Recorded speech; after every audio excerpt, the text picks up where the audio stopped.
Welcome to Designed for the Creative Mind, a podcast for interior designers and creative entrepreneurs to run their business with purpose, efficiency, and passion. Because while every design is different, the process should remain the same. Prepare yourself for some good conversations with amazing guests, a dash of Jesus, and a touch of the woo-woo, and probably a swear word or two. If you're ready to stop trading your time for money and enjoy your interior design business, you are in the right place. I'm your host, Michelle Lynn.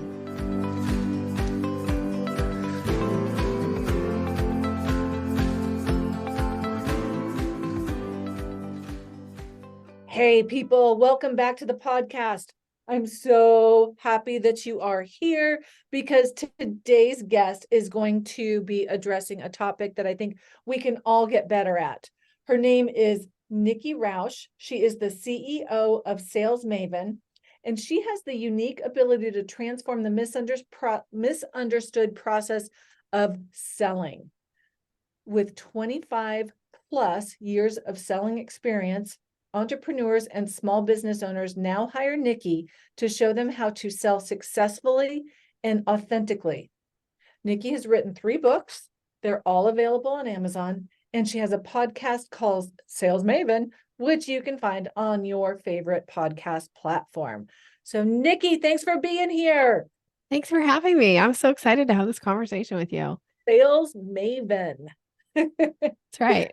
Yes, and this is such a topic that I think is so, I think it can be a little intimidating, a little overwhelming, and something that individuals who haven't been exposed to a sales position really, I think oftentimes will shy away. So Yeah, this is going to be fantastic. This is going to be fantastic. Let's start with your origin story. What's your background? How did you get into this area of teaching people about selling?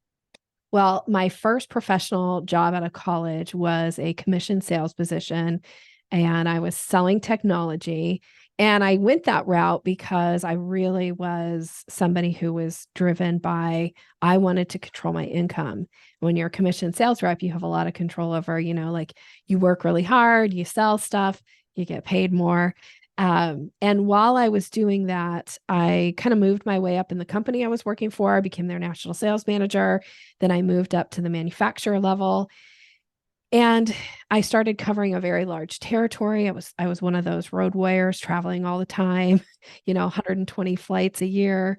And while I was doing that, I was really committed to understanding how it was that I could sell in a way that was really comfortable for me, because I was in a very male dominated industry.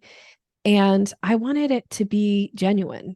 I didn't want to be the pushy, like go out and hunt the big game salesperson, but I wanted to be the best at what I could be. And I started studying neurolinguistic programming on the side when I wasn't traveling.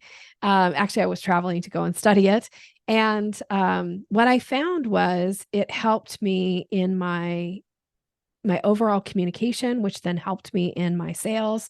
It helped me in all areas of my life with all my relationships.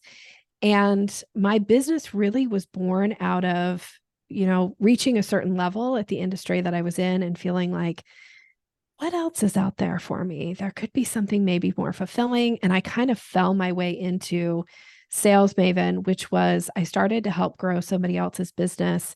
And I started spending a lot of time around entrepreneurs, specifically women entrepreneurs. And I found that as I got to know some of these really cool, super passionate women, they struggled with the sales conversation. But that piece was something I knew how to do. And I started helping some of them on the side. And my business was really born out of them getting really phenomenal results using the things that I just knew how to do and teaching them how to do it. So here I am 10 years later. I have the best gig in the whole world. And I get to teach women how to bring more money into their businesses and make a bigger impact and do it in a genuine, authentic way that doesn't feel icky and gross. Yeah, I love that, because I think when I was younger, or even before I got into my official sales position back in 1902, you say sales, and I'm always picturing like the used car salesman, like Yeah. kind of greasy and trying to just take one over on you. So especially for women, I love you. You've got a very rapt audience. Yeah. So okay, so right now our audience, right, is for the most part, a lot of our sales will go into maybe some networking and social media. But I feel like social media, sometimes it just feels like people are coming at you. Yeah. How can we have these quote unquote conversations? How can we talk with people instead of at them Yeah. on, let's say, on the gram? Yeah. So one of the things is we do get talked at all day long. We get Yeah. talked at on social media. We get talked at by people who show up in our inboxes. And that doesn't make connection. And this is kind of one of the misconceptions about sales is people think sales is something you do to somebody. And I teach that sales is something you do with. So it's a collaboration. And a collaboration means a conversation. And the way you have conversations, whether it's on social media or live or in email or however you're communicating with people, is through conversation. Conversation happens through questions. And this is a really missed art on social media in particular, specifically on the gram, because a lot of people like to oh, I'm gonna share this tip or I'm gonna share this story, but they never think about, are you creating curiosity by sharing the story? Are you invoking the reader to want to engage? So one of the things you can do is start asking questions before you launch into the story to get their brain active. So instead of saying here's this amazing project that I just did, look at this kitchen, look how happy this client is, blah, blah, blah, which is super interesting. But what if you said, what is one thing that you want to change about your kitchen? Here's what my client wanted to change, and here's what we did. Because by asking a question first and foremost, the reader starts to go, what is that thing that I want to change about my kitchen? Because our brains are like Google. If you ask Google any kind of question right now, it tries to give you an answer.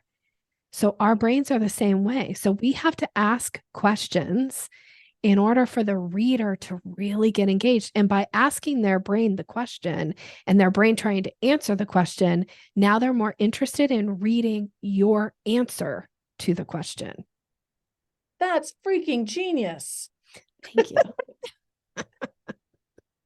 I love when that word is used around me. Thank you. I'll take that as the highest compliment.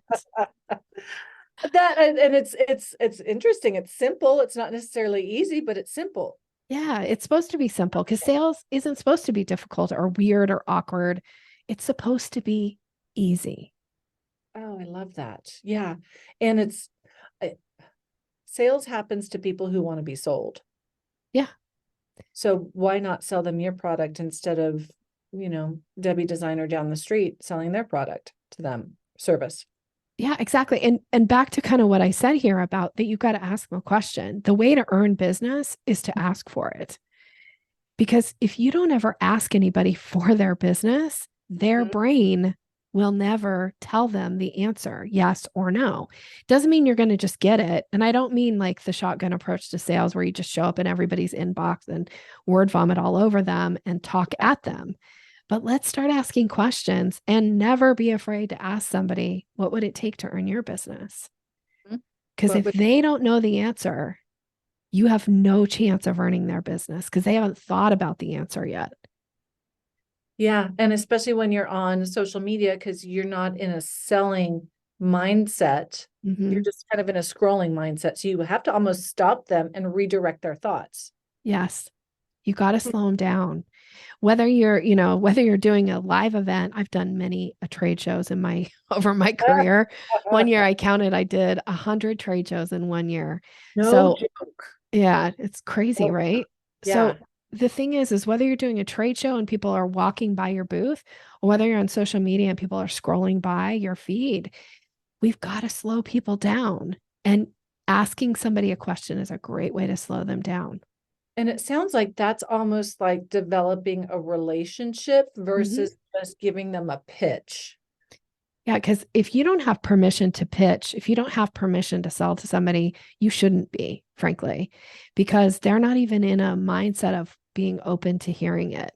We all know, like, if you stop at the grocery store on your way home and you're just going in to pick up like one little thing for dinner tonight, or maybe you just need some milk or some eggs or something, and somebody jumps out in front of you before you even enter the store and they're trying to get you to sign something or buy something, you're a little put off by it, right? Because you're like, I came here to this store specifically to get this one thing. Who are you?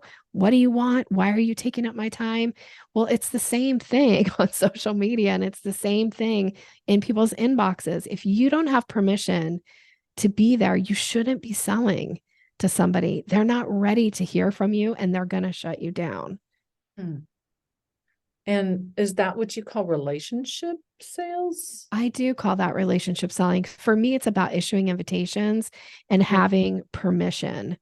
So, for instance, one of the ways that you get permission is you just ask the question: is this something you'd be open to hearing about? Is this something you'd be open to chatting about? Do you have a project coming up where you might need a designer? Ask those questions before you launch into, hey, I drove by your house and it looks terrible and you really should hire a designer. Like, we all get that right with our website. Like, I can't tell you how many times somebody tell me how horrible my website is and how it needs to be redesigned. And I'm always offended by it, because it's like, well, first of all, who are you? I didn't give you permission to critique my website. But if Yeah. somebody showed up and said, hey, Nikki, when's the last time you updated your website? Are you thinking about doing a website update? I might be like, maybe. What do you got for me? Mm-hmm. Because they asked me a question and they had my acknowledgement and permission to move forward first. Oh my gosh, it makes so much sense because I get those emails too. It's like, Yeah. we ran a diagnostic on your website and basically it sucks, right? Yes. It's like, Okay, great. Thanks. I really would like to hire you. But if someone asked me, would you like us to give you the results of it? That might be a little bit easier to palate. yeah. Yeah. I always attribute it to, like, if somebody walks by you and they've got a piece of paper and they just like slice at your fingers as much as possible, and you end up with all these paper cuts, and they come back and they go, oh, bless your heart, sweetheart, you're bleeding. I sell band-aids. Would you like to buy them? Yeah. You kind of feel like, I'm bleeding because you cut me. No, I don't want to buy band-aids from you. Like, I'm you gonna hurt. punch That you. hurts. Yeah, exactly. Oh, that's funny. Um, so okay, so one of the things that I teach is we do a free workshop a few times a year, is literally like my sales process. We call it rolling in the dough, how to qualify, quote, and close high-end clients, blah, blah, blah. It's my sales process. Tell me, like, what are the steps of an effective sales process? I need to take notes and see if we're in the right in the right. Like, oh So shit, this might I, not. I hope this I'm will. sure what you're doing, look at you, you're super successful. I'm sure what you're doing is working. And frankly, if what you're doing is working and it's different than what I'm suggesting, keep doing what you're doing. But I do teach a 5-step process to a sales conversation. And there are 5 steps to it. I call it the selling staircase. And the reason I call it that is because most people understand that the way you go up a staircase is one step at a time. Yes. And the way you have effective sales conversations is one step at a time. And when you know what step you're on in a conversation, it's easy to know what to do or say next. But if you're Yes. just trying to skip from one step, like I meet you and I try to close you, that's when it gets awkward and weird and uncomfortable. So we've got to make it easy. We have to guide people, frankly, because they don't know how to give you their money off the bat. Your job is to earn that money and make it easy for them, and guide them along the way. So I teach this 5-step process to a sales conversation. Step 1 is, And let me interrupt yeah, you. The sales yeah, conversation is like, it's not just one telephone call. It is like over the course of a couple of conversations, or is it one conversation? it could be one phone call or it could be over multiple conversations. Rock on. But Okay. knowing what step you're on in the process helps you know what to do or say next. So sometimes there will be multiple conversations that happen, although oftentimes I find that my clients, when they hire me, we find that they've been slowing down the Mm-hmm. conversation, and it's kind of like saying to somebody like, "Oh, slow down, don't pay me yet. Calm Yeah. down, don't get in a Yeah. hurry to pay me." And it's Why like, don't you think about this? you're creating roadblocks. You don't need to Okay. create roadblocks. You're selling to adults. So sometimes we can close faster. Mhm. But it really is taking your cues from your client and where are they? Where are they in the conversation? And are you picking up the cues and are you issuing the invitations from one step to the next? Imagine trying to bake a cake without a recipe. You kind of know what the ingredients are, but you don't know how to put it all together. After lots of hard work and trying different combinations, all you are left with is a sticky situation and a stomachache. Babe, running an interior design business can feel exactly that same way. That is why I created the Interior Design Business Bakery. This is a program that teaches you how to bake your interior design business cake and eat it too. If you don't want to figure out the hard way and you want guidance to follow, a recipe that has already been vetted, someone that has already been there and done it and will help you do it too, then check out the year-long mentorship and coaching program, the Interior Design Business Bakery. If your interior design business revenue is below $300,000, or if you're struggling to make a profit and keep your sanity, this is the only program for you. You can find that information at designedforthecreativemind.com/business-bakery. Check it out. You won't regret it.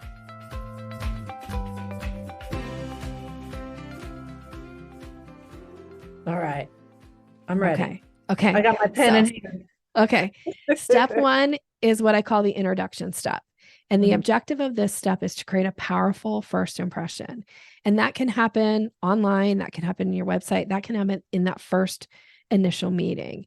And what you're doing here is you're recognizing that people are making judgments about you, and you're setting yourself and them up for success by making a powerful first impression that is going to lead them going like, oh, okay, I'm in the right conversation here. So we've got to create safety in that conversation.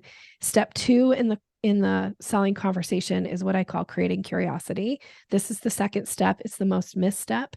Most people, if you ask them, do you know how to create curiosity when you're talking about your business or talking about your services? They go, what now? What do you mean create curiosity? Right. Because most people don't even think about creating curiosity. But if you're not creating curiosity, I can guarantee you're leaving money on the table. You're walking away from people who would potentially hire you or who would sign up for that next level package with you because they don't know what you know. Your job is to create that, pique that curiosity and have them going, what does that mean? Tell me more about that. Or you got to open the door for them to want to ask you questions too. So you do that by creating curiosity. So like the most basic example I've already even given you, which is on social media, ask a question. Because if you ask somebody a question and you let their brain answer it, whether they answer it to you or not, they're more interested in hearing your answer than to the question. That piques their curiosity because they're like, well, this is my answer. What's yours? That's just one way. There's lots of ways to do it. Step three in a sales conversation is what I call discovery. Now, some people will call this their consult call. You might call it your sales call, whatever you call it, doesn't matter. But the objective of step three is to understand, does this person have a problem, a need, or a want? Do I have a solution that meets that need or want? Do I want this person's business? Because as a business owner, you get to decide. Amen. And then if the answer to all of that is yes, they have a need, yes, I have a solution, yes, I would like to earn their business, then we're going to move them to step 4 in the selling conversation, which I call the proposal. That sounds very formal. And sometimes it is. And I think for designers, a lot of times it does involve signing a proposal, signing a contract. And for some people, it's not that in-depth. It could be just through a conversation. And in step 4, this is where you're laying out your offer. This is truly where you're selling. And you're selling based on all the information you gathered in step 3. So it feels personalized. It feels specific to the person you're in conversation with. And then step 5 goes very closely with step 4. It's the second most missed step in the sales conversation, and that's the close. And that's where you're actually issuing close language. Now, people who are uncomfortable with sales or people who are, usually it's uncomfortable sales, or they just don't know what they don't know. Oftentimes they skip step 5 because they never issue the close question. And if you don't issue close questions, you never make it easy for somebody to decide to hire you. So once you've laid out your offer, you have to follow up with close language. And that's usually in that same conversation. But if you're going to like send somebody a proposal, for instance, because I find this, I actually work with a lot of designers and they're like, I just want to send them the proposal so I don't have to talk the money. But I'm like, that's a mistake. You can send the proposal, but you've got to walk them through it. Yeah. And then you have to ask for the business so that their brain can say, yes, no, I have a question, I have an objection, or something else. But if you don't ever give them the opportunity to make that yes, no decision, oftentimes they won't hire you. And it's not because they don't need you, it's because you didn't make it easy and their brains are tired. They have decision fatigue and they'll just wait until some other designer comes along and makes it easy for them to do business with them and they'll get the business. Absolutely. And I have come across that with, I think it was a financial advisor, like back in the day. And I was asking about something else. And he said, well, I do that. And I'm like, oh, bummer. I just hired somebody else to do it. And I don't know if it was financial planning, but it was one of those things where it's like, if they don't know that this is what you do, and then you ask them for it, it's money that you've just let slip through your fingers. Exactly. Yeah. So, no, that lines up. That's interesting. Is there a dollar amount that you would almost associate a conversation with, or asking for the sale right then and there, or giving them a courtship? I think like a high-end offer, does that change your sales process? Not my process, no. Because I always give people the opportunity to pay me money on the call. Now they can say, oh, I don't have $100,000 on me or my credit card, or whatever. Right. We can have that conversation, but no, I'm never going to make assumption. Well, not never. I try not to make assumptions about my client. So I'm going to let them tell me what they want to do. And the reason they're going to tell me is because I ask. So I'm going to issue that close language. I'm going to say, is this something you'd like to get started with? For instance, that's an example of close language. Okay. And they go, yes, let's get started. Then I'm going to say, the first step is to make the down payment, or whatever the first step in your process is. Often for me, the first step is, so you pay for the service and then we get your appointment scheduled. Yeah. Right? Like that's pretty common in my business. Sign the contract and sign the check. Yeah, and I will take the check before they sign the contract. I'm happy to take the credit card and the check before they sign the contract, because worst case scenario, they come back and go, I'm not signing this contract. I give them their money back. Best case scenario is I've already got the money and now they're like, well, of course I'm going to sign the contract. I already paid her. Yeah, that makes sense. It's so interesting. As we're talking, I'm thinking about this weekend. I was signing up for something and I didn't sign the contract. I didn't fill out the form, but I paid. Yeah. It's like, okay, so she's going to save my spot, even if she doesn't know my mailing address or whatever. Big deal. Okay. Yeah, because now you're in, right? And now you're committed to whatever it is that you signed up for because you paid money. And that's the way you help your clients feel peace of mind, is once they've paid you money, they know like, oh, Michelle's working for me now. Yeah. Right. And now they can feel secure in their decision. Oh, how fun. You do have a pretty good gig. I have the best gig. Teaching people how to do this. Yeah. What is the favorite part, the favorite aspect of the work that you do? The favorite aspect for me is to see the confidence that my clients, their confidence grow in their own selves, really, like their own ability, their own, it like reaffirms for them that what they're doing is the right thing for them to do, right? Because most people go into, especially entrepreneurs, they do something they're passionate about, right? So if it's an interior designer, there is something very satisfying in having people say, yes, you're my interior designer. Yes, I want to work with you. It lights people up inside. And the way that happens is by selling. You have to sell your services in order for you to get that feeling of somebody going, yes, I pick you. I pick you over all the other options out there. So I love to see that confidence grow. And then, for me, and this is why I specialize and primarily work with women, is because I know that when women make money, they make a bigger impact in their business, in their, for their employees, for their team, for their families, and for their communities. And I really love to be around people who want to make an impact. Oh, I love that. I absolutely love that. I knew there was a reason why I was asking you that question. It just popped into my head. But yes, being able to empower others to just have that independence and the authority. Love, love, love it. So how would you say you can increase, like, when you're having these client conversations, and I'm kind of looking for the magic bullet, and I know there's not one, but how can you increase your influence when you're having these conversations? Like, how do you direct it, or how do you navigate it? The way to increase influence in conversations, there's kind of two ways, is to ask questions, because the person who's asking questions has the most influence in a conversation. And I think this kind of goes against what most people think selling is.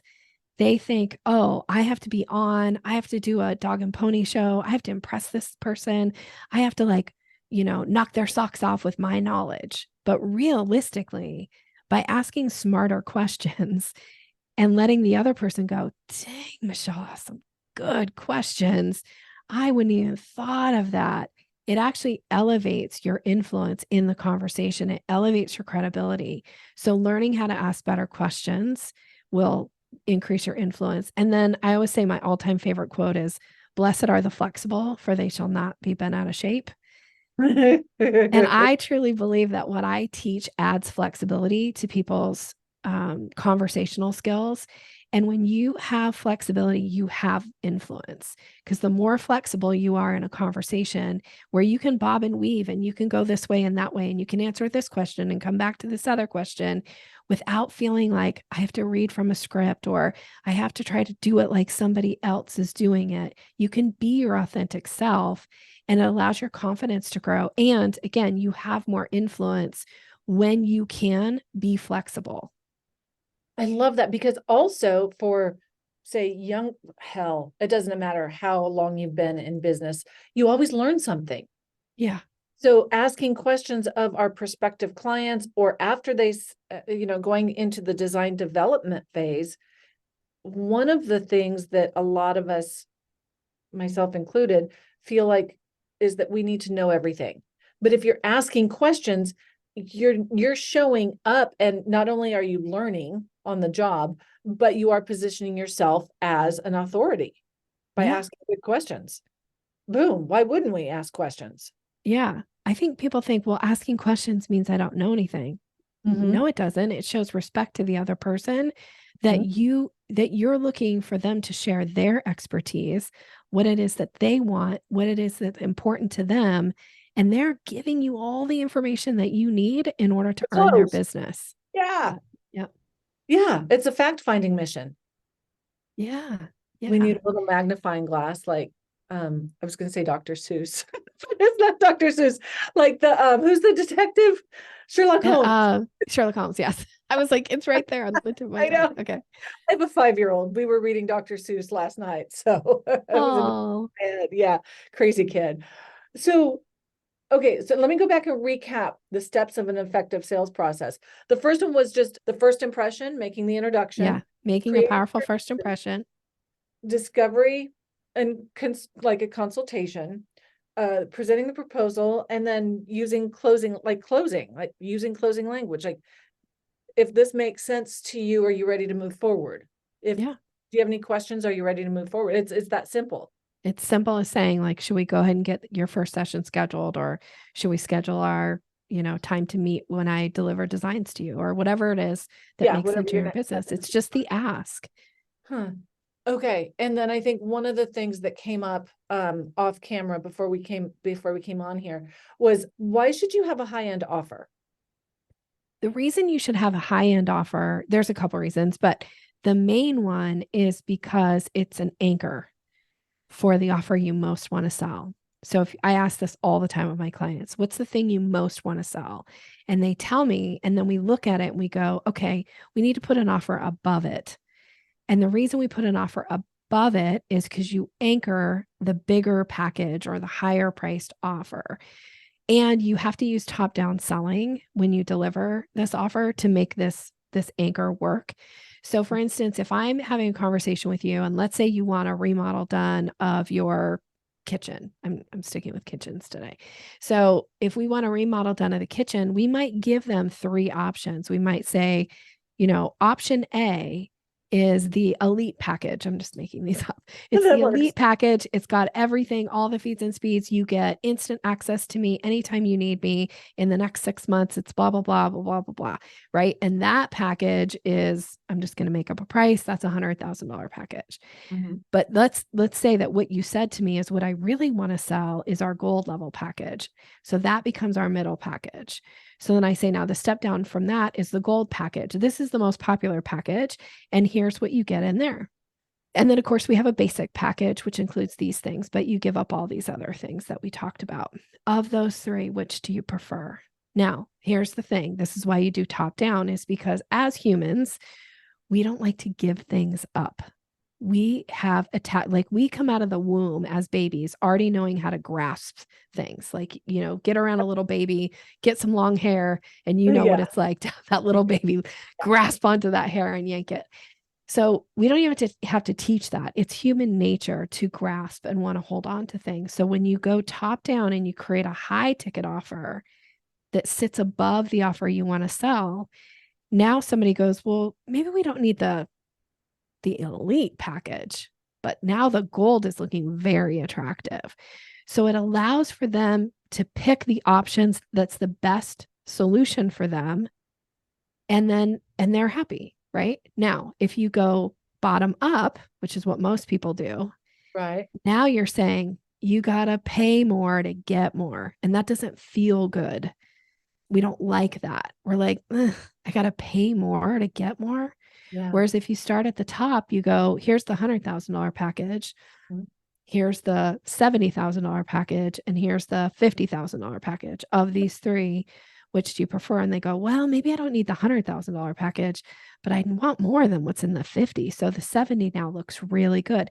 Now, it doesn't mean that they're always going to pick the middle package, but it does allow their brain to make a better decision for themselves, because now they're not just basing it off of price. They're basing it off of what they get and what they don't want to give up. What they want to get and what they don't want to give up. Yep. That's, again, genius. And it's so simple, but it's very elegant. It is. Not And easy. and it's not about doing anything that's out of integrity. It's not trying to I'm trying to get something over on somebody. You're putting decisions in front of them and you're allowing them to choose. You're just doing it in an easy way that lets their brain go, oh, okay, this makes sense to me.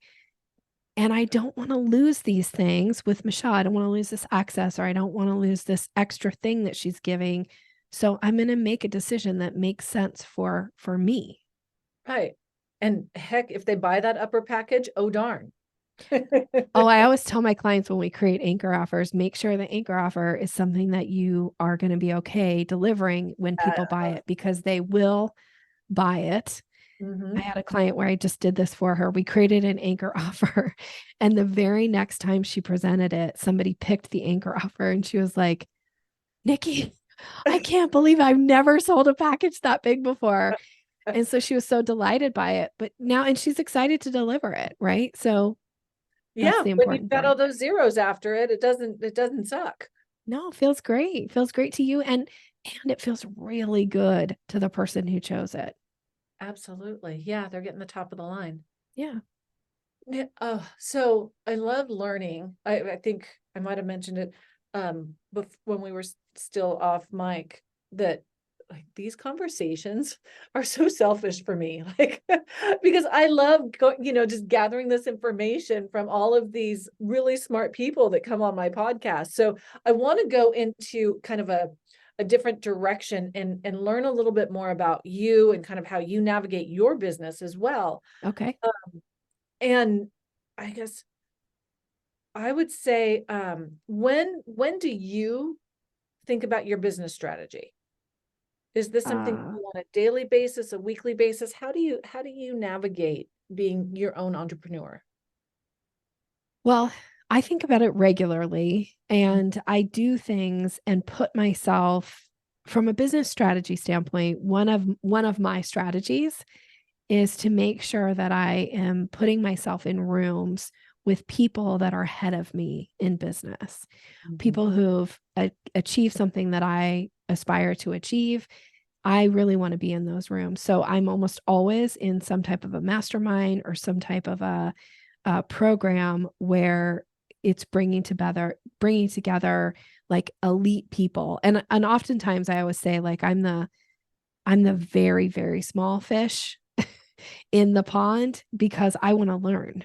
And I know that by being around these other people, that's one of the ways that I learn. So I do that regularly. I'm always in some type of a program or some type of a mastermind so that I'm learning that way. And that to me is usually focused on some area of business strategy.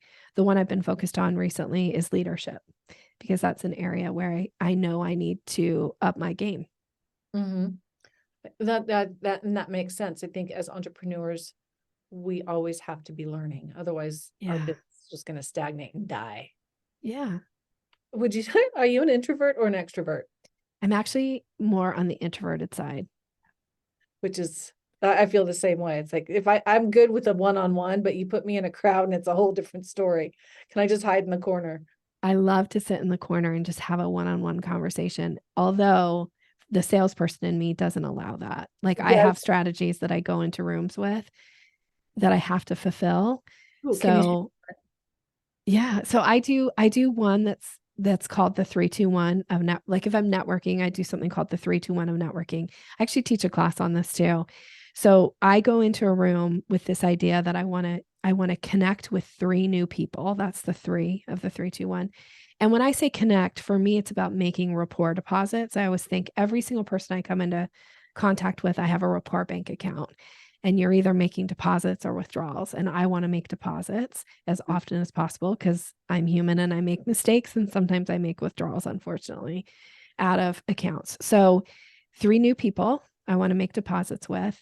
And Mhm. then the two of the 3-2-1 is I want to make additional deposits with two people who I already know. I want to deepen connection with them in some way, learn something new about them, offer to be a resource in some way to make another deposit into that account. And then the one for me of the 3-2-1 is to invite one of those five people to a conversation that is outside whatever the event is. So it could be inviting them to get on a call to talk about ways to work together, ways to collaborate, could be inviting them to come on to a podcast or asking if I could be on their podcast, right? Like there's something that we're going to schedule outside of the event. So that's my 3-2-1 of networking. That's one of my strategies. And that makes you walk in the room with intention instead of Mhm. just hanging out by the punch bowl. And then once I've achieved my 3-2-1, then if I want to go sit in the corner, I allow myself to do that because the introvert in me needs it. But oftentimes it's a way to like measure when I leave the event and I go, okay, Nikki, how did you do? Well, maybe I met four new people, but maybe I only reconnected with one person and maybe I didn't invite anybody for a next step. So it helps me know, okay, so next time I need to be more specific and I need to really look for these opportunities and plant seeds, create curiosity to open the door for these opportunities to happen. Or not go back to that group because they're not your people. Oh yeah, that's the other thing is yeah, I'm going to measure whether or not, and one of the ways I usually will do that is are people in there doing business together? Because if they're not doing business with each other, they're probably not my group. Because Mm, I want to hang around with people that want to like lift each other up yeah, and look for ways to collaborate and do business together. love that. Yeah, it makes sense. And I think that that's something that we have to edit very much our efforts Mm-hmm. because we can go and show up to these networking events, but if none of them are converting, just because you're networking does not mean that it's working. It's not working, networking. Yeah, I always call that ladies that lunch. Like Yes. it's super fun to be a ladies that lunch, but that is not a business activity. So if it's not generating business, If Mhm. you're not moving your business forward in some way, then you're doing ladies that lunch, and you need to decide how much time are you going to really dedicate to that. Absolutely. That's so true. Ladies that lunch. So what would you be doing if you weren't in this business? Oh gosh. Well, I probably would be back in a professional sales role or Yeah. in a management role for managing sales teams. But I guess if I had like the big dream, I would either mm, maybe be a writer. Oh, really? I do love to write. Oh, fun. Fiction, nonfiction, all the Well, I've written 3 books, but none of them are fiction, so it's all would you nonfiction keep stuff, going down sales that, would you stuff. keep going down that path? I might explore the idea of writing fiction, like just to see if I could do it. Mm-hmm. I like the idea of challenging myself to do something I haven't done before. What are the 3 books that you have on Amazon? Let the audience know. I have 6-word lessons on influencing with grace. That is from my NLP background. So it's 100 mini lessons on NLP. Oh, And the second book I wrote is called, for the audience, I didn't even clarify this earlier. What is NLP? oh, sorry, it's neuro linguistic programming. So it has to do with the way you process information in your brains. That's the neuro part. Linguistics is language. And then the programming is about habits and patterns. It's essentially the study of communication and being able to pay attention to how people communicate and how you communicate to make more impact and have more influence. So It's influencing with grace. amazing. I haven't studied it, but it's on my list. Maybe by the time I'm 90, but then I Yeah. can reflect. Okay, so that's one of your books. Yep. The second one is called Buying Signals. So Mhm. that's all about the how to recognize and act on a buying signal when somebody gives one to you. And then the last book, my most recent book, is called The Selling Staircase, which is my 5-step framework for the sales conversation. I love that. I love that. We will make sure those are in the show notes because I'd love it if people would click through to Amazon and get the books, y'all get the books. Thank Um, you. what is a book that you've read recently that you would recommend? Mm, And you know what? It doesn't even have to be, it can be personal or professional. Is there anything you've read that you enjoy that you would pass let me on? think about this. I just read a book called I want to say it was called Wayward. And what I so it's fiction, but Mhm. what I really loved about it is it was the story of women, 3 different generations of women, and just the way that they had to find that inner strength within themselves. All of them had challenges with partners and with men, and you know, having things done to them Mhm. instead of, but for each of them, they found their own way to like live their own truth and find that power within, which I love. That sounds good. Sounds very Yeah. good. I Yeah. wrote, I wrote that down. I wrote that down. I have it written down. So I would say, wrapping this up, anybody who's listening, you're a CEO. If you're the CEO of your business, it's just part of our job to be out there developing business and getting Amen. used to it and being comfortable with it. So go get Nikki's books. So I think everybody here is really, I'm if y'all are still listening, I'm assuming that they've really enjoyed this I conversation. hope so. How can our audience, where can they connect with you? I'm going to wrap it around a gift for the audience, if that's Ooh, okay. absolutely. I have a mini training called Mastering the Sales Conversation. So I go into more detail of all of the 5 steps, and you can get that. It'll be my gift to you. And you can get it by going to yoursalesmaven.com and then DFTCM for Designed for the Creative Mind. So DFTCM, that's for your audience. That will be my gift to you. And then we'll be connected. Love that. I'll make sure those are in the show notes as well. Thank you, Thank Nikki. you. I'm going to go download that as well. I think like I said, we always have to be learning, otherwise we're dying. So I'll Yeah. make sure that those details are in the show notes. Are you on Instagram, LinkedIn, all the things? All the things. You can find me under SalesMaven or Nikki Roush. I'm there in all places. Yeah, at this point, it's not like we want to hide, right? No, I'm out there for sure. And come listen to the podcast, SalesMaven. That's another great way to connect. Absolutely. Just that little voice in your ear telling you that you can do it. And here's some hints how. Awesome. Well, y'all, if you want a business bestie, and somebody sending you business tips, encouraging words, and event updates directly to your fingertips. Text BESTIE to 855-784-8299. And what I'm going to do is I'm going to send you regular, I think we're at like 3 days a week. It's not a lot of spam, but it's encouragement. It's business tips. It's updates as to where my team and I are going to be. So again, you can text BESTIE to 855-784-8299 and stay in touch. So choose to be great today. Thank you so much, Nikki, for being here. Hey, y'all. If you love the show and find it useful, I would really appreciate it if you would share with your friends and followers. And if you like what you're hearing, want to put a face with a name, and get even more business advice, then join me in my Facebook group, the Interior Designers Business Launchpad. Yeah, I know, it's Facebook. But just come on in for the training and then leave without scrolling your feed. It's fun, I promise you'll enjoy it.